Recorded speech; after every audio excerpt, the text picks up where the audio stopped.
Hello guys, welcome you to all to my YouTube channel steno की तैयारी। तो आज हम बात करेंगे कि आपको अगर स्टेनो 26 के अंदर अच्छा टारगेट करना है तो आपको किस तरह तैयारी करनी चाहिए, किन सब्जेक्ट पे ज़्यादा फोकस करना चाहिए, किन टॉपिक्स पे ज़्यादा फोकस करना चाहिए और कैसे अपने आप मार्क्स आप इंक्रीज़ कर सकते हो। तो मेरे हिसाब से अगर आपको अपनी फेवरेट जॉब पोस्ट चाहिए तो आपका टारगेट 165 मिनिमम होना चाहिए। ये टारगेट कुछ लोगों को लग रहा कि नहीं है तो बहुत ज़्यादा है इस बार, तो सेक्शनल कट ऑफ जाएगी और सेक्शनल टाइमिंग है तो कट ऑफ गिरेगी। हाँ जी, बिल्कुल कट ऑफ गिरेगी, लेकिन कट ऑफ अगर आपको मनपसंद पोस्ट चाहिए तो आपको ये स्कोर लेके ही आना पड़ेगा। कट ऑफ कम होगी तो फिर आपको वही डिपार्टमेंट मिलेंगे जो किसी को पसंद नहीं आते हैं, फिर आप अगले साल फिर पेपर देंगे। अगर आपको फर्स्ट टाइम में ही स्टेनो क्लियर करना है बहुत ही अच्छे मार्क्स के साथ, तो ये वीडियो आपके लिए बहुत इंपॉर्टेंट है और ये वीडियो आपकी बहुत हेल्प कर सकती है। तो चलिए शुरू करते हैं। इस बार सबसे जो मेन चीज़ है वो है रीजनिंग की। रीजनिंग के अंदर इस बार स्कोर बड़ा करना कोई आसान बात नहीं है, क्योंकि टाइम लिमिटेड है। सिर्फ और सिर्फ 30 मिनट्स आपके पास होंगे 50 क्वेश्चन करने के लिए। तो आपको बहुत अच्छी स्पीड चाहिए, बहुत अच्छी एक्यूरेसी चाहिए। आपको रीजनिंग की किस तरीके से प्रैक्टिस करनी चाहिए इसकी वीडियो मैंने अपने चैनल पर डाली हुई है, आप उसको एक बार देखिए। आप एक बार देखिए और उसको सिर्फ 5 से 6 दिन उसको फॉलो करिए। अगर आपके मार्क्स इंक्रीज़ नहीं होते हैं तो आप बेशक कोई भी जो और स्ट्रेटजी बता रहा हो रीजनिंग की वो फॉलो कर लीजिए और मेरे को कभी दोबारा देखना मत। लेकिन मैं आपको लिख के दे सकता हूँ कि उससे बेस्ट स्ट्रेटजी कोई नहीं हो सकती रीजनिंग की, हो ही नहीं सकती।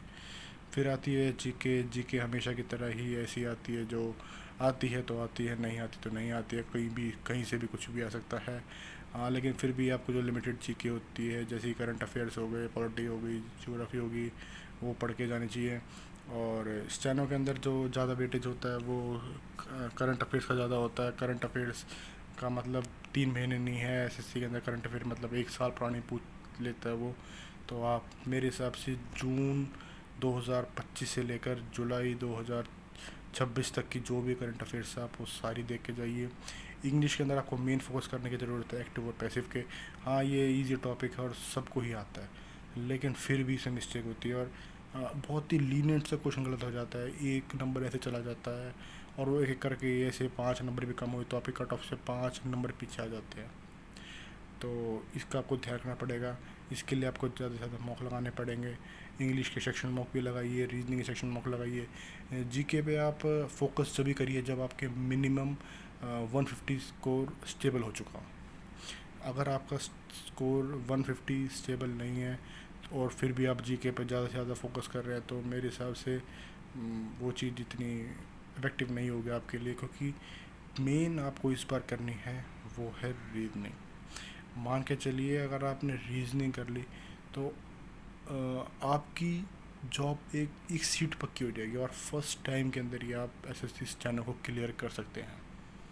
ये बहुत अच्छी अपॉर्चुनिटी आई, मैं आपको बताना चाहता हूँ कि इस बार जिसने रीजनिंग फोड़ दी उसका सिलेक्शन पक्का है। जिसने भी इस बार रीजनिंग के अंदर 45 प्लस स्कोर कर दिया, आप लिख के ले लीजिए, वो अंडर 150 रैंक के अंदर आने वाला है।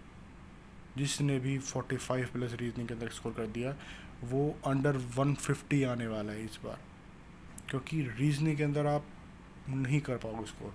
अगर रीजनिंग में एक क्वेश्चन भी अटका, क्योंकि स्टेनो के बच्चों की सबसे मेन वीकनेस ही मैथ है।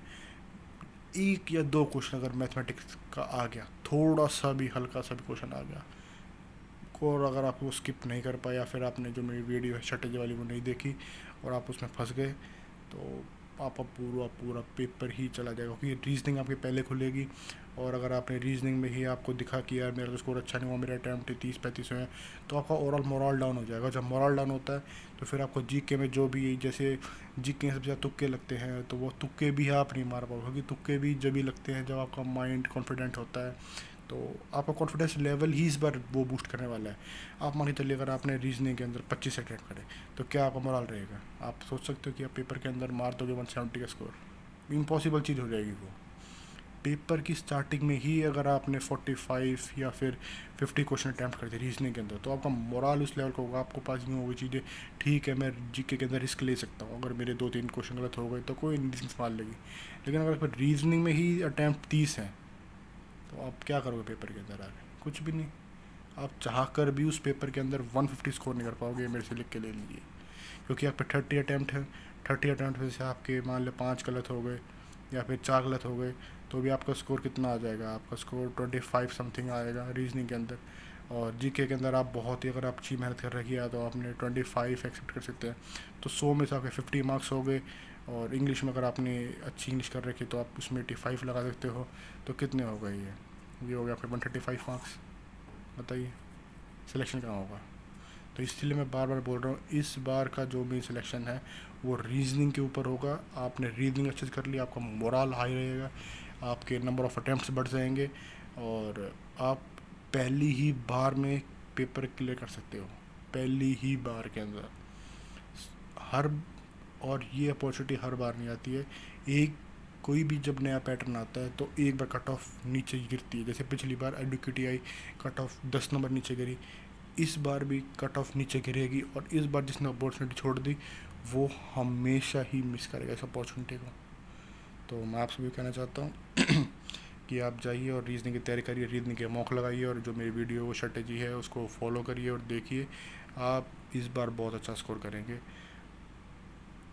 और अगर आपको ऐसी वीडियो और चाहिए तो please follow, like, subscribe to my channel. और मेरे पास कुछ अपडेट थी रिज़ल्ट को लेकर। तो रिज़ल्ट को लेकर अपडेट ये है कि इस अगले जो कमिंग वीक है इसके अंदर आपको रिज़ल्ट आपको देखने को मिल जाएगा। और कुछ लोग कह रहे हैं कि रिज़ल्ट साइन हो चुका है, अपलोड हो जाएगा 1-2 दिन के अंदर। ऐसा कुछ नहीं है। रिज़ल्ट अभी साइन तो बहुत दूर की बात है, रिज़ल्ट अभी फाइनल प्रिपेयर भी नहीं हुआ आपका। अब अभी तक आपको फाइनल रिज़ल्ट प्रिपेयर नहीं हुआ है। और ये आपको बताना चाहता हूँ कि रिज़ल्ट जब प्रिपेयर होगा तो वो साइन भी विद इन आवर्स हो जाएगा और विद इन आवर्स ही वो अपलोड हो जाएगा। तो आप कोई भी कह रहा है कि उसके बैकअप में मत आइए कि साइन हो चुका है, फाइल वहाँ है, फाइल वहाँ है।